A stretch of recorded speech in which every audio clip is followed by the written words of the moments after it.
Storytale Kingdom. Story.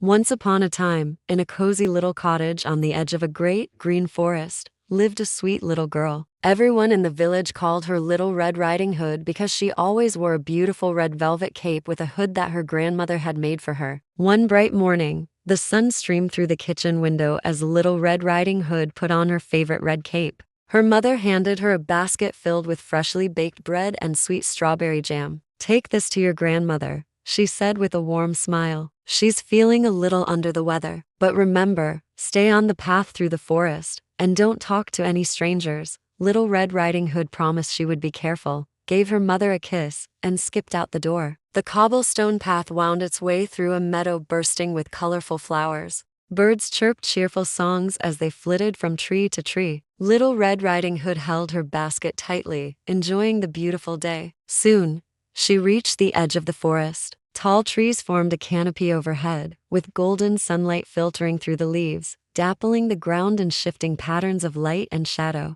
A small, bushy-tailed squirrel scurried up a tree, chattering playfully, and she paused to watch it with a giggle. As she ventured deeper into the woods, she couldn't resist the allure of the wild flowers growing in a sunlit clearing. She bent down, inhaling their sweet perfume. But she wasn't alone. From the deep shadows between the trees, a pair of cunning eyes watched her every move. It was a wolf, and he was creeping silently, getting closer and closer. As Little Red Riding Hood plucked a pretty bluebell, the wolf stepped out from behind a large oak tree. "Good morning, little girl," he said in a voice that was as smooth as honey. "And where might you be going on this fine day?" Forgetting her mother's warning, she replied innocently, "I'm going to my grandmother's house. She lives on the other side of the forest, and I'm bringing her some bread and jam because she's not feeling well." A wicked smile spread across the wolf's face. "What a thoughtful granddaughter you are," he exclaimed. "Why don't you pick a beautiful bouquet of flowers for her? I'm sure that would cheer her up." As Little Red Riding Hood happily agreed and started gathering more flowers, the wolf took a secret, shorter path and ran as fast as he could toward grandmother's house. Little Red Riding Hood took her time, enjoying the forest. Birds sang their melodies, the leaves rustled in the gentle breeze, and she even stopped to count the mossy stones along the path.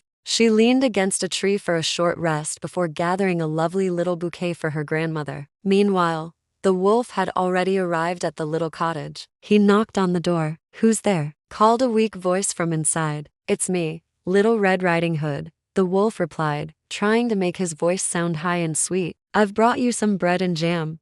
"Oh, how lovely. Just lift the latch and come in, dear." "I'm too weak to get up," said the grandmother. The wolf lifted the latch, pushed the door open, and crept into the dim room. The poor old grandmother was lying in bed. In one quick, cartoonish gulp, the wolf swallowed her whole. Then, he put on her nightgown and cap, hopped into the bed, and pulled the covers right up to his chin, waiting for Little Red Riding Hood to arrive. After a while, Little Red Riding Hood saw her grandmother's house in the distance. As she got closer, she noticed that the forest around the cottage was unusually quiet, and the front door was slightly ajar. Feeling a little uneasy, she cautiously pushed the door open. "Grandmother," she called out, stepping into the dimly lit room. "I'm here." She saw a figure in the bed, but something seemed different. The wolf, trying to hide under the blanket, looked at her with big, round eyes, pretending to be frail and innocent. "Come closer, my dear," he rasped, his voice sounding strangely deep. Little Red Riding Hood slowly approached the bed, peering at her grandmother.